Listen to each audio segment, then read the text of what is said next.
Welcome to the Free Library of Philadelphia Online.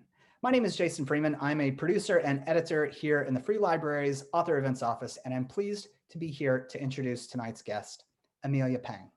In 2017, Amelia Pang earned the first place award in investigative journalism from the LA Press Club for her undercover expose on the exploitation of immigrants smuggled into America to work in Chinese restaurants, covering topics such as sexual violence on Native American reservations, economic hardships for immigrant Americans, and organic import fraud. Her writing has appeared in The New Republic, Mother Jones, and the New York Times Sunday Review, among other publications. She currently works as an editor at EdTech magazine. Her debut book is titled Made in China, A Prisoner, an SOS Letter, and the Hidden Cost of America's Cheap Goods. Of it, NPR says, Amelia Pang has written a powerful new book that traces what we buy back to those who made it, often under truly torturous conditions. It tells the story of a Chinese political prisoner and forced laborer's desperate missive, and the larger story of how a vast array of products come from brutal slave labor camps. But I think it's important to note that it's not just about China. Chris Hedges writes of tonight's author and her book, She Forces Us, like the abolitionists who battled slavery in the 19th century, to place the sanctity of human life before the maximization of profit. It is hard not to finish this book. It is hard not to finish this book and not be outraged, not only at the Chinese government, but the American corporations that knowingly collaborate with and profit from this modern slave trade. Tonight, Amelia will be in conversation with Tracey Matisak, who must surely these days be setting a record for interviews on our stage. In addition to being a great friend to the Free Library and the Author Events program, she is also an award-winning journalist and broadcaster. Here to tell you more about this fascinating and necessary topic. Amelia, Tracey, thank you both for being here, and take it away. Thank you so much, Jason, and welcome Amelia to the Free Library of Philadelphia. Thank you for writing this book. I was telling you earlier that I learned so much from it, and I'm sure that our audience will, and for all of those who are yet to read the book, I'm sure that they will learn a great deal from it. So thank you so much for writing it. Oh, thank you so much for having me, Tracey and Jason. I really appreciate that introduction. So the book is about forced labor camps in China, but the story begins, interestingly enough, in a suburb of Portland, Oregon. What happened there?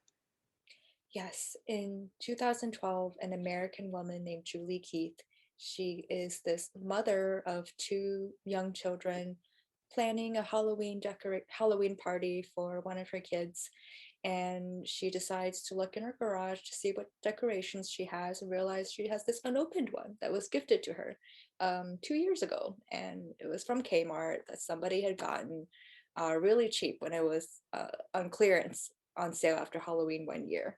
And she decides to open this product, and as she's tearing open the cellophane and pulling out the wrapping paper, out falls an SOS letter that's written by the political prisoner in China who had made and packaged this very product. His letter was a cry for help. It says the prisoners there are tortured. They have to work 15 to 20 hours a day. They're just begging whoever finds this note to please contact a human rights organization and get help for them. And I really wanted to focus on this particular political prisoner story as opposed to other ones because there's so many, and there's so many of these types of letters that have um, entered American stores throughout the years, with the earliest one happening in the early 1990s even. Um, but his story was just especially chilling because he was making a Halloween decoration at a labor camp where there were actually like unmarked graves and people were buried there. Yeah. Really powerful story. These labor camps, of course, are nothing new in China. The country has a centuries-old history with forced labor, and if I remember right, the number was that there were something like 1,400, give or take, of these labor camps scattered around the country. Although it's hard to, I guess, get an exact number. Who are these laborers, Amelia, and how did they end up in these camps? Oh yes, there's many different types of forced laborers in China. A lot of the listeners today may have heard of the Uyghurs and other Turkic minorities. There's a large number of them detained in re-education camps at the moment, anywhere between 1.5 to 3 million, some sources estimate. And that that's just one demographic of forced laborers in China. There's also a lot of political prisoners, civil rights lawyers, religious dissidents, um, and even petty criminals who haven't necessarily committed any kind of serious or violent crime. They're just really there to fill up a seat in the forced labor factory. So how do they end up there? I mean, are trials held? Are they sentenced to these camps? How do they end up in these places? That's a great question. There's some prisons where they have gone through a trial and been sentenced, but even those numbers, even those trials are not very fair because China prosecutes 99.9% of all cases that go through their courts. Um, but most of these places, the people have not gone through trial. These are extra legal detention centers with kind of innocent sounding names such as drug detox center or pretrial detention center or vocational training center. But they're all really forced labor factories where detainees have to do manufacturing work, and they're kind of held there indefinitely until whenever the camp feels like releasing them. Wow. What kinds of products are they making there? I don't know what they're not making in there. When I went to China in early 2019 to visit the camps, I followed the trucks that left these camps to see which exporters they were working with.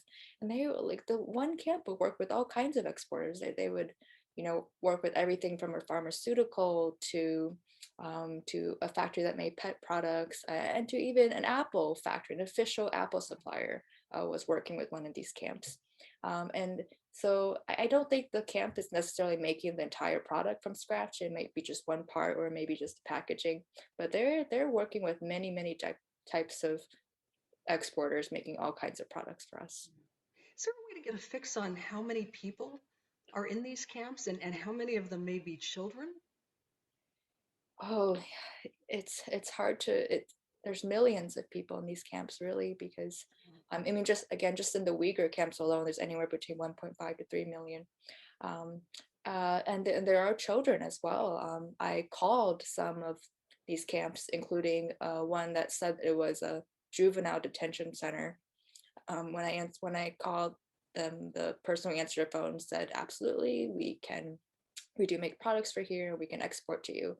I told them I was from a fake company overseas that wanted to buy stuff from them, and they had a sales department just like any other labor camp in China, and they were very professional, oddly weirdly professional about how they engage with their potential customers. And yet within these camps, the conditions are unspeakable, the way that you've described them. Oh yes, there's people are malnourished.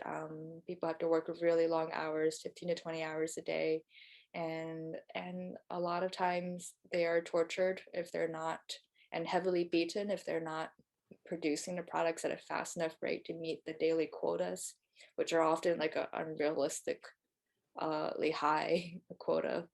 Um, and in a lot of the female camps, sexual violence is very prevalent, very disturbing kinds of violence where we're learning in the Xinjiang re-education camps that the women are being even sold to men who will come in to purchase them, and it's all the camps are definitely not a normal factory. Yeah. And it's easy for us, Amelia, to, stand at a distance and just shake our heads at the conditions there. But in the book, you lay the blame squarely at our feet as consumers because we want more and more, better and better, faster and faster. And you talk about how we contribute mightily to what's happening over there.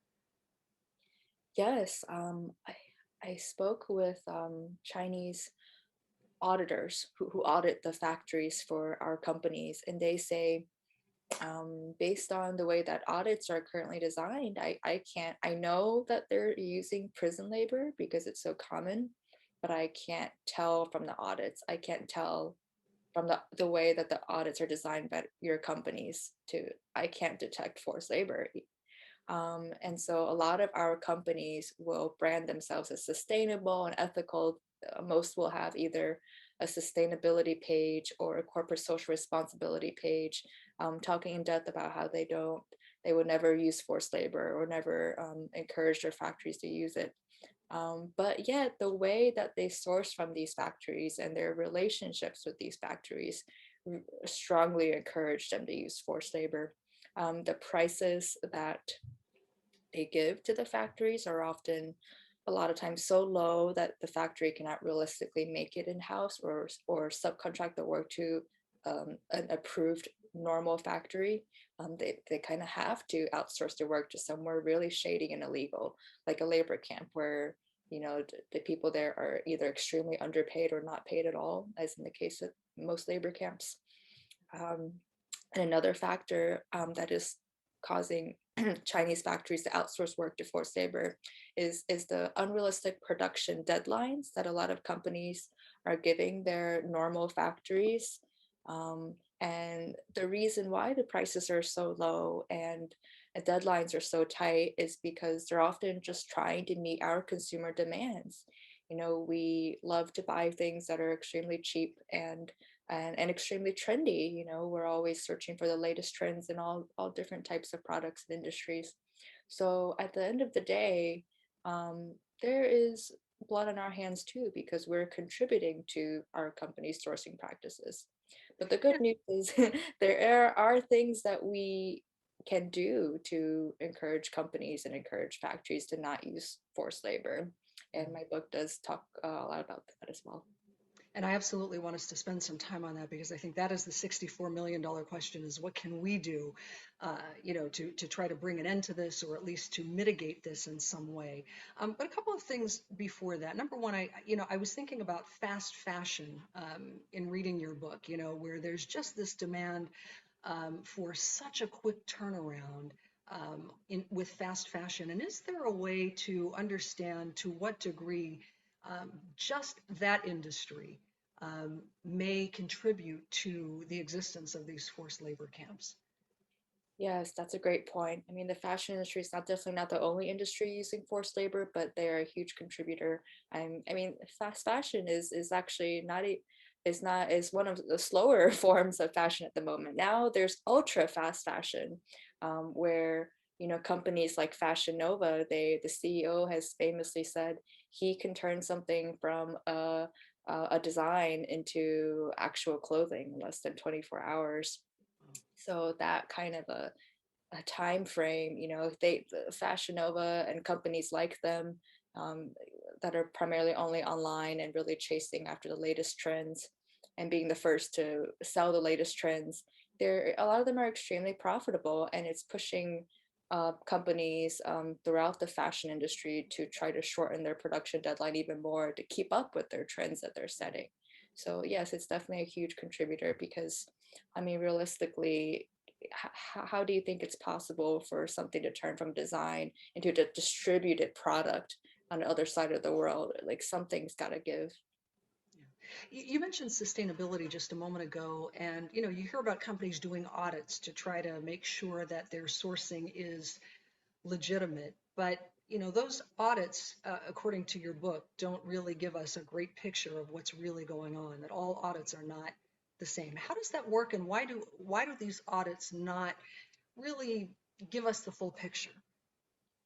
Yes, there's many different types of audits, and a lot of times they're designed more to protect the company than the actual workers.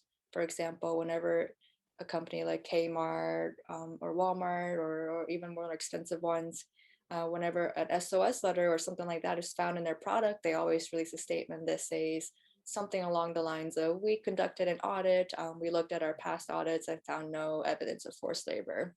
But what does that actually mean? I would encourage consumers to start pushing back and start asking all of our companies, what are you actually looking for in your audits? Because like you said, not all audits are equal. There's the cheaper ones that might cost a couple $100s, and they'll only look for things like quality of the merchandise, quality of the equipment, how clean the factory is, and simple things like that. It can't really detect something as complex as hidden subcontracting to forced labor. And then you have more expensive ones that might cost $1,000 or more, and they'll probably interview the workers and look more into workers' rights and conditions and things like that. But even those auditors tell me cannot detect secret subcontracting to labor camps. The only audit that may be able to at this point is a really expensive audit that costs $5,000 or more to conduct, and it takes 5 days to complete. It's a really extensive one where the auditor will look at the records and production records and all the records in multiple departments and really cross-analyze everything to try to detect if the factory is really making everything in-house or really sourcing from where they say they're sourcing from. But how many companies are actually doing those kinds of audits for most of their factories? I question that. That information is not really revealed right now in most companies' sustainability pages or corporate social responsibility pages. And then when you think about the kind of money that so many of these companies are making in their profits, I mean, $5,000 doesn't sound like a huge investment to try to get to the bottom of this.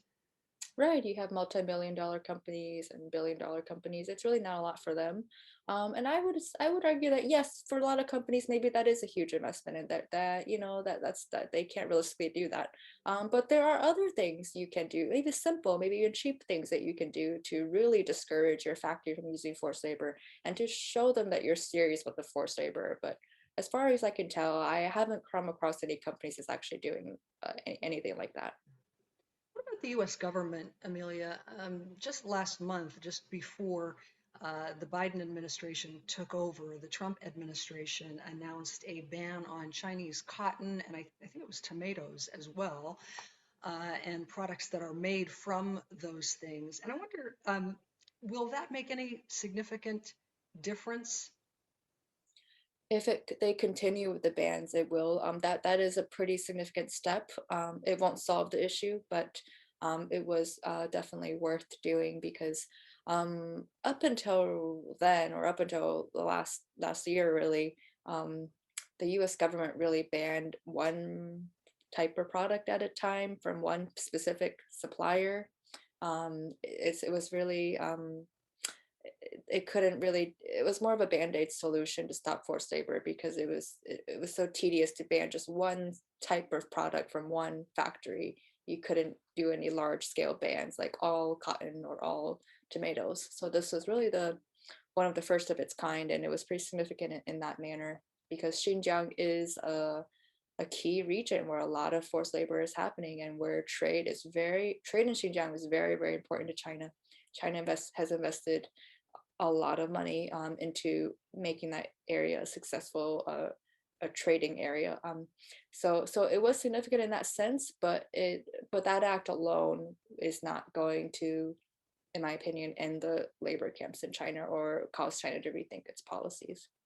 In the book, you talk about how for the last 30 years or so, the US government has had sort of a half-hearted response to this, or has sort of undertaken a half-hearted effort to really try to get to the bottom of this. Can you talk about why that is, and maybe some of the roadblocks that government investigators run into when they set out to investigate?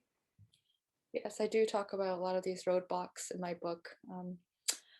I think in the last maybe 2 decades or so, the US government has really been, I think, hopeful that maybe China would turn towards a democracy and start valuing human rights as long as we kept trading with them, as long as China's economy kept improving and developing.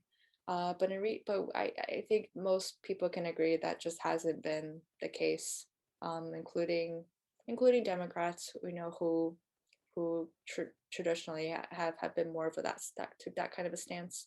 I think everyone can agree that China has taken a really authoritarian turn in recent years. The president Xi Jinping made himself president for life. There's been a lot of recent changes that are extremely authoritarian. It seems like there's governments around the world who are at this point thinking of taking more serious actions in a way that hadn't been considered before. Yeah. And as you write in the book that, corporate America certainly has to some degree an interest in kind of looking the other way as it relates to the manufacture of these goods at these labor camps. Can you talk a little bit about, the role that companies have played and the fact that it seems that only one company has been prosecuted for dealing with these labor camps, knowing that in fact there was forced labor there? Right, it's extremely, extremely hard to gather enough evidence for it to lead to any kind of prosecution because rarely do you get to talk to survivors who can actually discuss in detail what specific supplier the factory was working with or the camp was working with. Most survivors either don't make it out of China or just simply don't have that kind of knowledge. Um, so it is extremely hard to prosecute. But one, but there's a lot that companies can do about this, and right now it doesn't look like they are really taking a stance in the right direction. Um, for example, the Uyghur Forced Labor Prevention Act would potentially, if passed, ban all products that are coming out of Xinjiang, which is a region at the very, very high level of forced labor. The US government itself has said that we can't know for sure that anything coming out from there is not made by forced labor because auditors can't even go there to independently check the factories. No company sourcing from Xinjiang can actually say at the moment that I know my factory is not using forced labor, or I know for sure the contractors I'm working with are not associated with forced labor because they cannot even check. Maybe before they could, but now the situation is entirely different. Um, and also, Xinjiang China has invested about $66 billion in 2017 in building infrastructure in Xinjiang because it's a huge, huge strategic port for trade route for China, and it connects China to Europe, it connects China to the Middle East, it connects China to Central Asia. So that China's invested so much money there that it's almost too big to fail. And in 2017 was also when they invested that money, we saw that rise in Uyghur re-education camps and the mass arrest of Uyghurs there. So if it was trade that started this particular mass detaining of ethnic minorities, which is what the Uyghurs are, then it is trade that can force China to rethink its policies towards Uyghurs.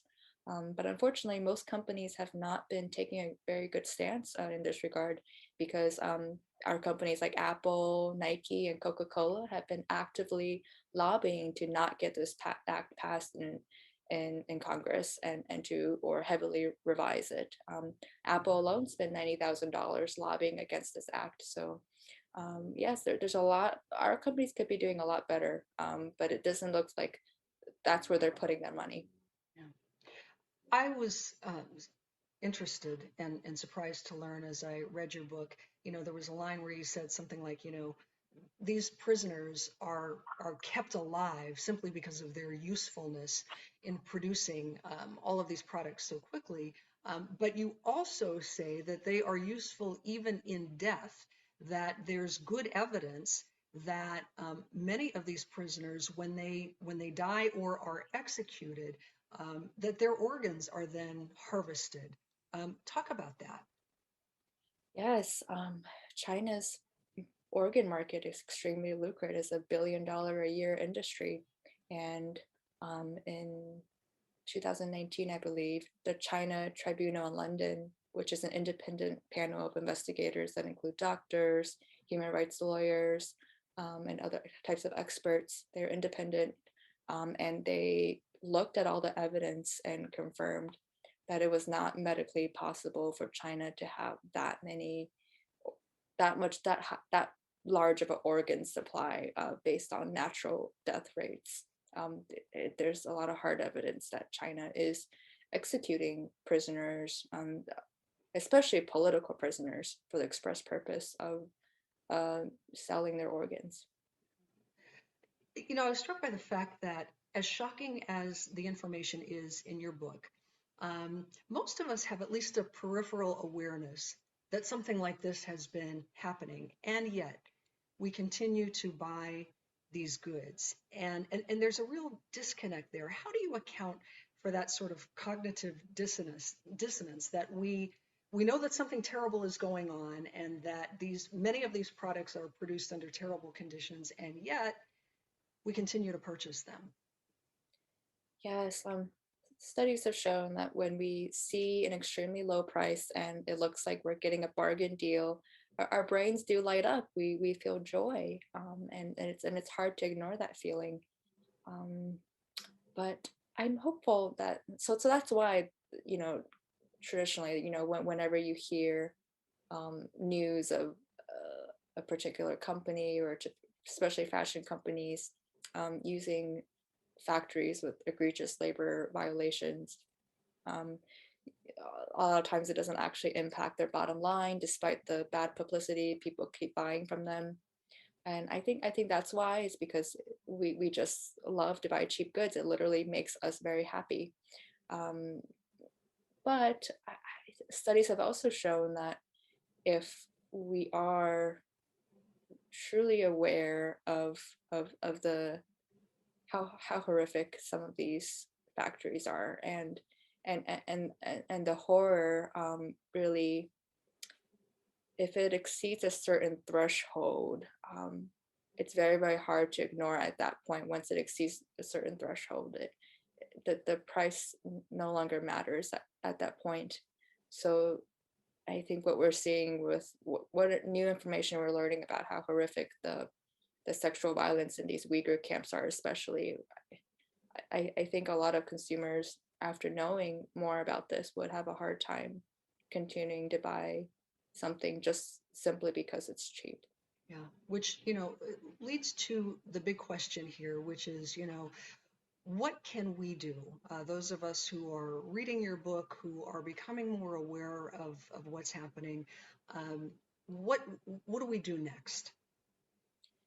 Yeah, in my book, I do try to cover a lot of actual small steps that we can take, small changes we can make as consumers to really make a difference. And that includes, like, whatever your favorite brands are, whatever the stores that you love to shop at, you know, you're their target market.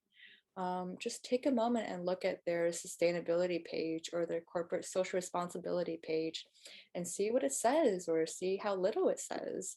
If they're not revealing details like what kind of audits they perform, what kind of prices they charge their factory, how much time they actually give their factories to make these products, then if they're not revealing that level of detail about their sourcing practices, then you don't really know that there's no forced labor in their supply chain. Um, and you can point that out to them, push them to really take their transparency to the next level.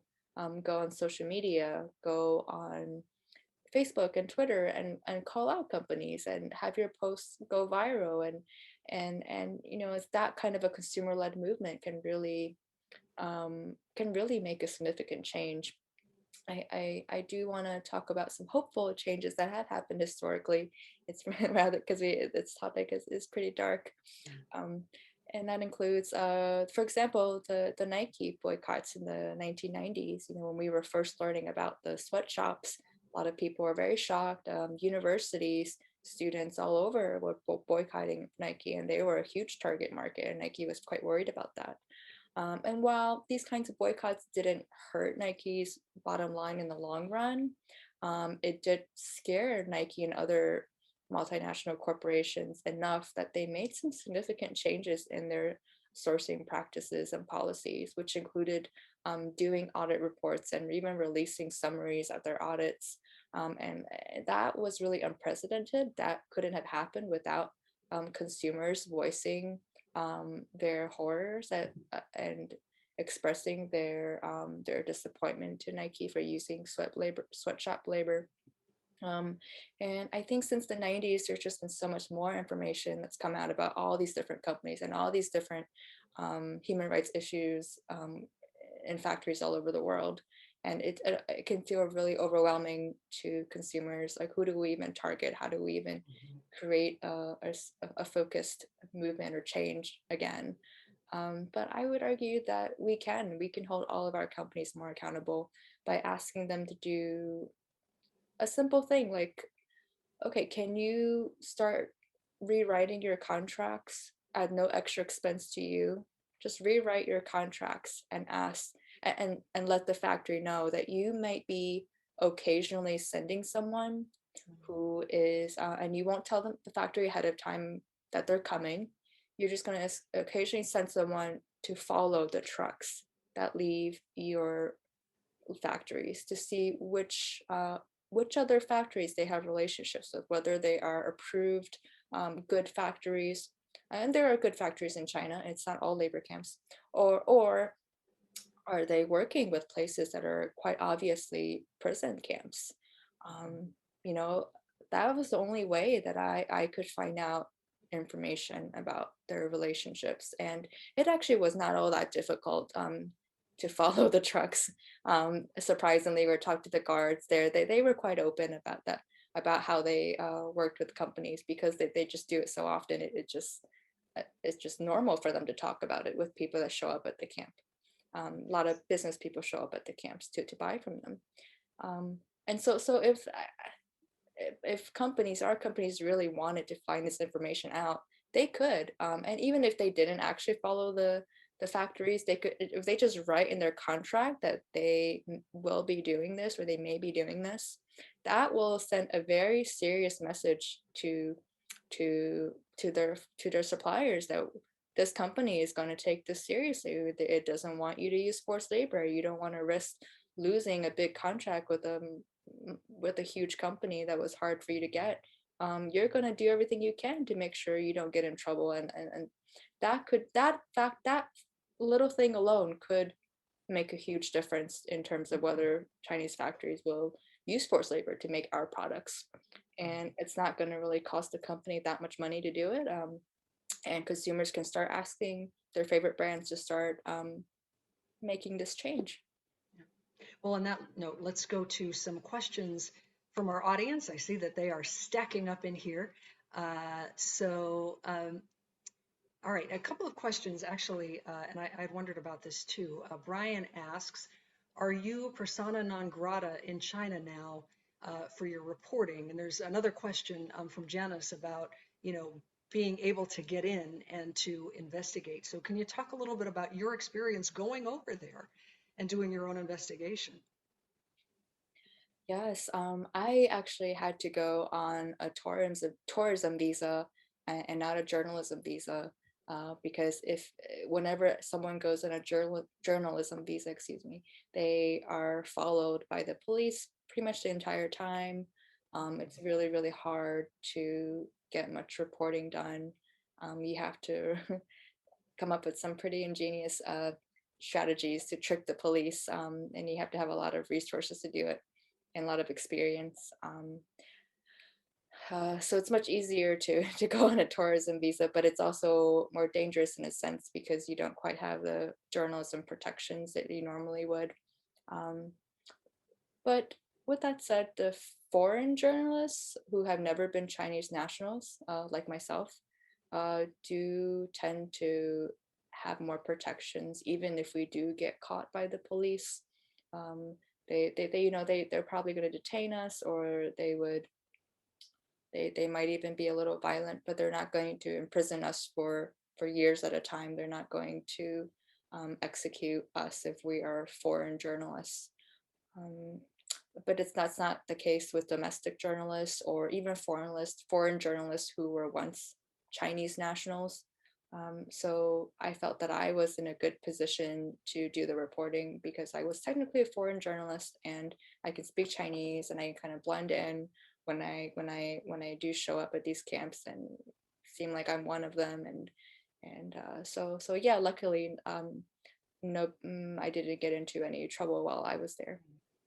And you say that in a very matter-of-fact way, Amelia, but I have to wonder, I mean, there was still risk for you in undertaking that kind of an investigation and following the trucks, even though you were a foreign journalist. I mean, it was not without risk.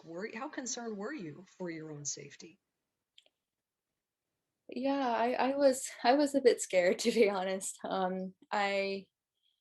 Especially during the time when I went, which was early 2019, China and the US were having a trade war, and relations were kind of falling apart. I was nervous that I might just become, if I got detained, I could potentially become a pawn, and in China might use arrested Americans to try to punish the US government, and things that may not have happened before could start happening. And um, so I was nervous, but luckily I didn't get detained. Yeah. A question from Francine, who says, who actually owns the factories? The regular factories are owned by normal people, but the labor camps are owned by the state. Okay. Arlo asks, are there groups that citizens can join to push back at these companies? Should we just stop buying Chinese goods? And also, Arlo says, thank you for the valuable talk. So are there groups that people can join? That's a great question. There's a lot of different groups doing great work.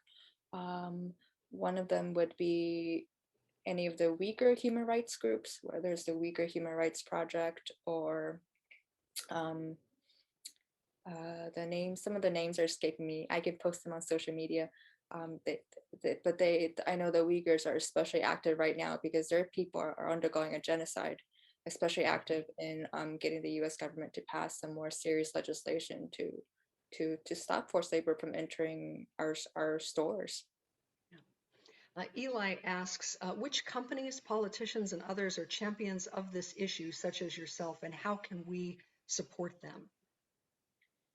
Um, we'll see. Well, I don't know who's actually a champion right now, or, but I would say there's a lot of politicians that could potentially become champions if you push them to.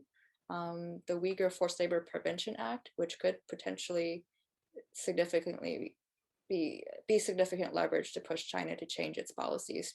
That was reintroduced in Congress recently, and you can push your representatives to support it. Just as a follow-up from Eli, does the UN have a branch that monitors these types of issues, or who does? The UN does comment on this and does some research, but ultimately, I would say they can't do that much because China is a huge part of the UN. China is even a permanent member of the Security Council, so there may not be the best source for this particular issue. Okay. Thomas asks, what are the top 5 made in China products that we should avoid to try and undermine the economic incentives for these policies? Even if we did put economic pressure on China by boycotting these products, do you think their policies would change? Or is the Chinese government driven as most by political ends? I'm sorry, let me say that again. Or is the Chinese government driven as much by political ends as economic ends? That's a great point. The Chinese government is extremely driven by political ends. Even if we could stop all forced labor goods from entering American ports and stores, China will probably still have these camps because it's very useful for them, and there's a lot of domestic Chinese companies that can source from them. So we can't stop the camps entirely, but we could at least do better to know that our products that we are buying are not, at the very least, not made by forced laborers, especially forced laborers associated with the genocide. Types of products that we could target, I would say the products are so many. There's so many. But probably the best thing to target would be to try to find out or push companies to release this information if you can't find out who is still sourcing from Xinjiang, and if they are sourcing from Xinjiang, are they willing to pull out? Xinjiang is extremely it's one region with huge trade importance to China, and it's a region with a high level of forced labor. It's a region associated with a genocide. The research has shown that in recent years, two of the largest Uyghur areas in Xinjiang, two of the largest prefectures where Uyghurs live, had a over 80% decrease in birth rates due to the forced sterilization and forced abortions that the Uyghurs currently have to go in these camps, or even when they're not in the camps, just living in Xinjiang, they have to undergo these procedures. And according to one of the UN's definitions for genocide, suppression of birth does qualify as a genocide. Grace asks, is anyone looking at other countries besides China and finding similar practices and or better standards? That is a great question. Yeah, you do see companies that are moving out of China to look for even cheaper suppliers, because the wages are rising in a lot of the developed cities and factories, and they're trying to source from even cheaper places, like a lot of African countries and Vietnam or India. They're really and even Mexico. And so are the conditions there better? I don't know if they are. There's definitely been some reports of a lot of child labor, underage labor, and in these types of countries where there isn't a whole lot of good labor laws that are enforced yet. So no, it's definitely an issue that extends beyond China. Tom asks, are Chinese citizens aware of these work camps, slave conditions, and are they concerned with quality issues of their products that are exported to other countries? I think some are, but most people are probably not aware of these camps or how horrific they are. That's because if you live in China and you've only lived in China your entire life, you don't really have access to uncensored news. There's just one state-controlled news source where all the media is basically controlled by the state and pretty much report things with the same angle. There's a lot of stories that they won't cover, or a lot of angles that they won't necessarily cover. And in order to get alternative viewpoints, you have to get a virtual privacy network, a VPN, and that's extremely difficult to get while you're in China. A lot of people can get it by leaving China and then downloading a VPN and then coming back. But even that's really risky. If the government finds out you have an unregistered VPN, you could go to prison, you could go to a labor camp yourself. So it's very, very hard for people to even access uncensored information about what's really happening in these labor camps. Yeah. A question from Ivadna, and this is something that others may be wondering as well. The province that you mentioned where so many of these camps are, can you spell the name of that province? There may be people who want to look it up and do some research. Great question. It is Xinjiang, and that's XINJIANG. Okay. Let's see here.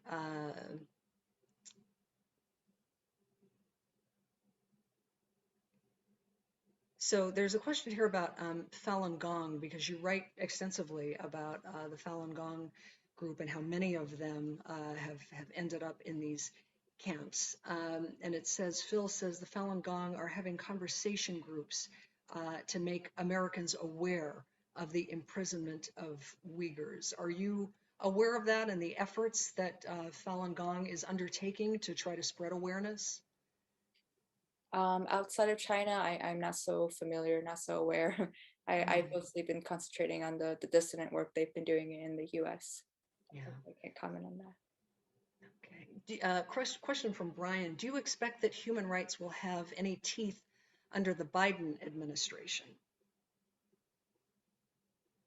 It's possible. It's in the early stages of the administration, and we can only hope that it will.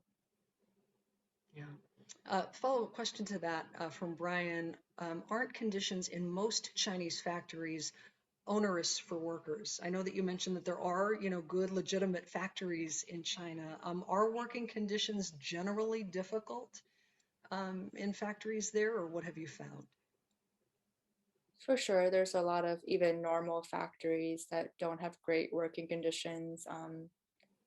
Even though China is a Chinese Communist Party, they don't allow labor unions, independent labor unions, so nobody can actually really even advocate for workers' rights there without risking getting sent to a labor camp yourself. Apple's Foxconn suppliers have been notorious.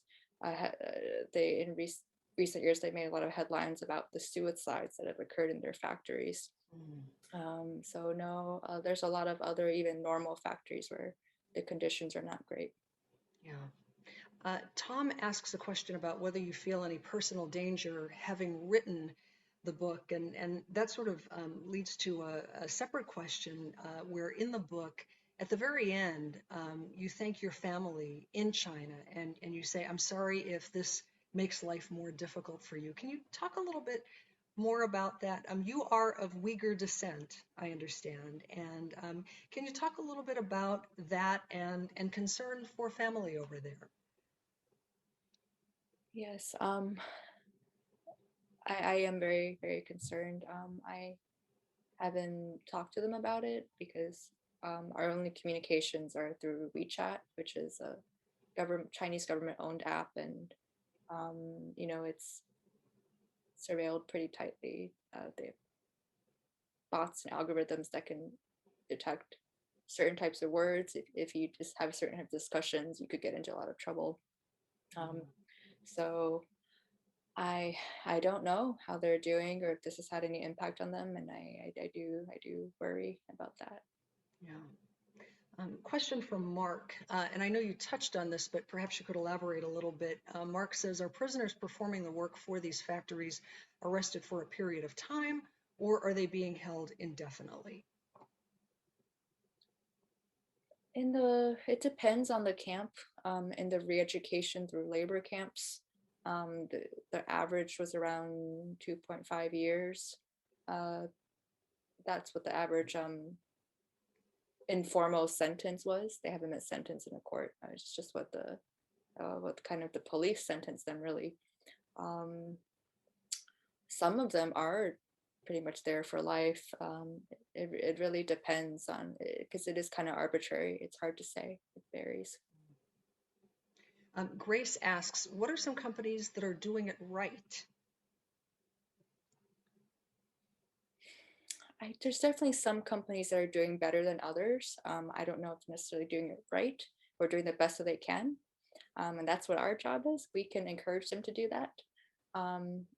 But yeah, I noticed some do release a bit more information. They will have pictures of their factories. They'll have some audit summaries of their factories, and that may be more than what a lot of companies actually reveal.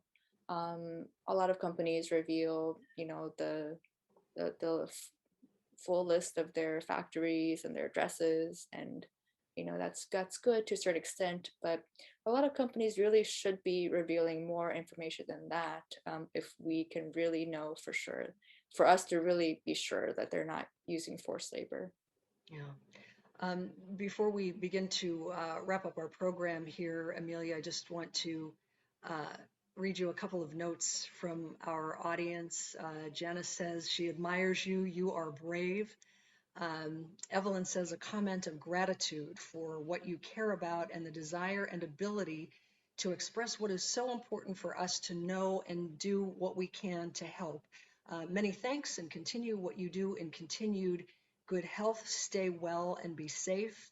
Lovely note there from Evelyn, and Brian thanks you as well for the work that you have done. So a lot of appreciation, Amelia, from our audience for the work that you have done here.